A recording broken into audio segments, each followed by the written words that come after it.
United States Army Air Cadets dive for cover as their own planes release harmless chalk bombs. Rehearsal for the real thing. The explosions look like the real thing.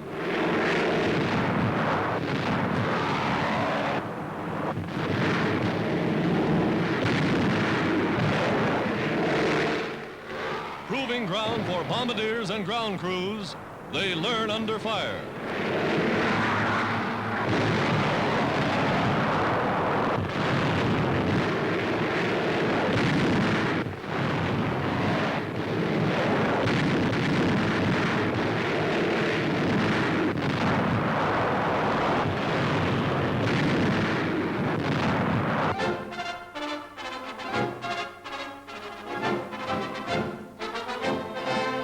Another giant aircraft carrier joins the American Navy.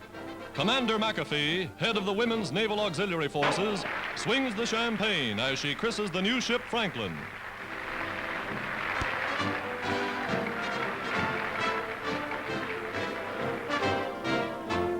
At a shipyard on the Great Lakes, the hull of a destroyer escort vessel is ready for launching. Built bottom side up by new construction methods that save time and money, the ship is slowly turned into an upright position.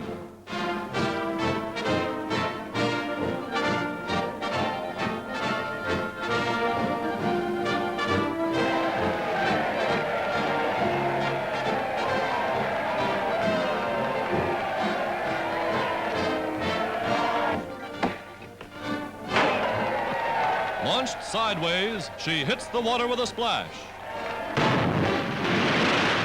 Newest addition to the United States fleet.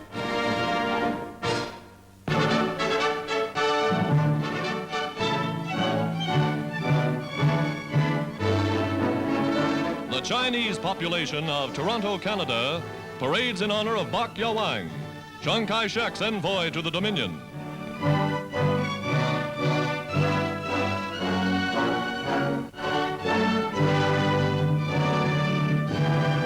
With traditional Old World ceremonies, Chinese patriots living in the New World dedicate their lives to the downfall of Japan.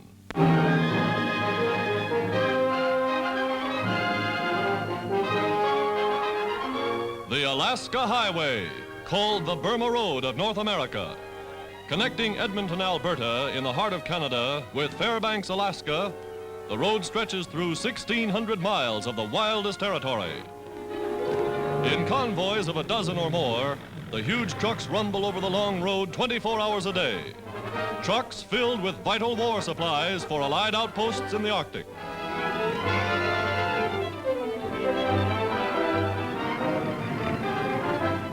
Relay stations dot the route every 100 miles. Each crew knows its own 100-mile stretch like a book. A control board charts the location of every convoy. While trucks are checked and refueled, the drivers get acquainted with some of the natives.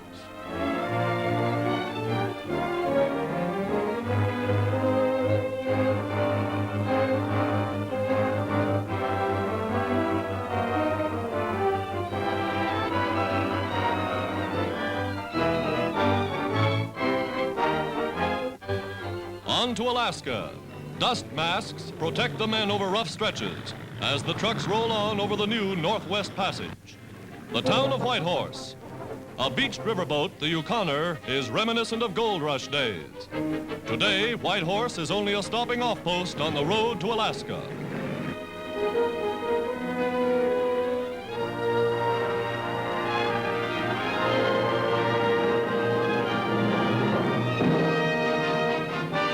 Oil, lifeblood of modern armies, dots this new Yukon Trail as day and night great Allied convoys push ever northward.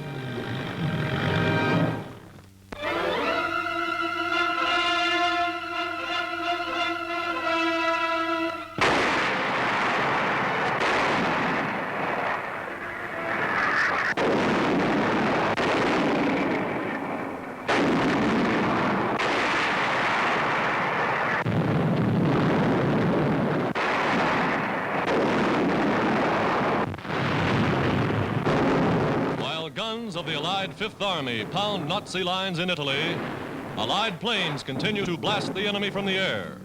From Sicilian bases, they fly north over the volcanic island of Stromboli to drop their bombs on Nazi supply lines along Italian roads.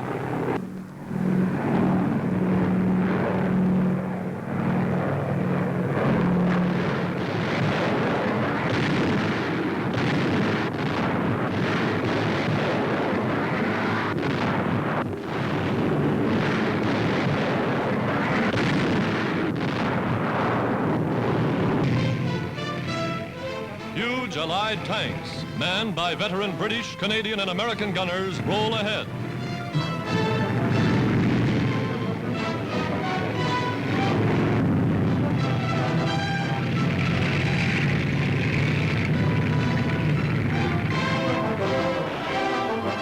Allied troops entering a town just taken from the Nazis are alert for lurking snipers. General Clark watches while his men clean up with gunfire and mortar.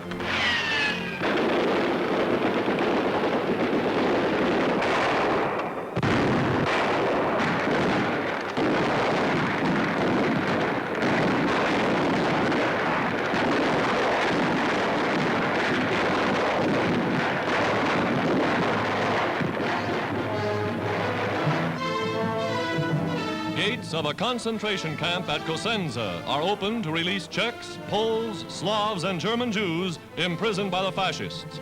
Food is distributed by officials of the Allied military government.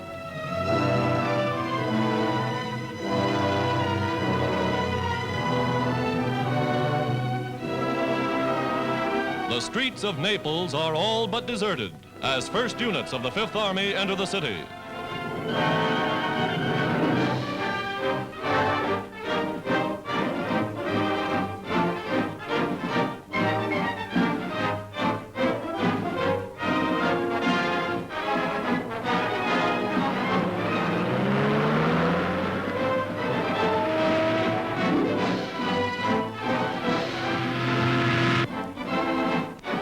On the outskirts, big equipment is massed, ready to move in.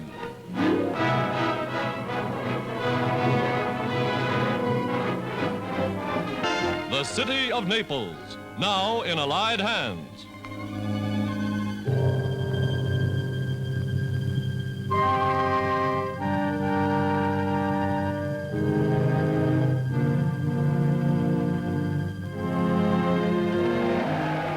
Now, scenes of jubilation as the main force of the Allied Fifth Army enters the city. Rarely in history has an invading army met with such welcome from a people whose government had been at war with the invader. This is how the people of Naples hailed the victorious Fifth Army.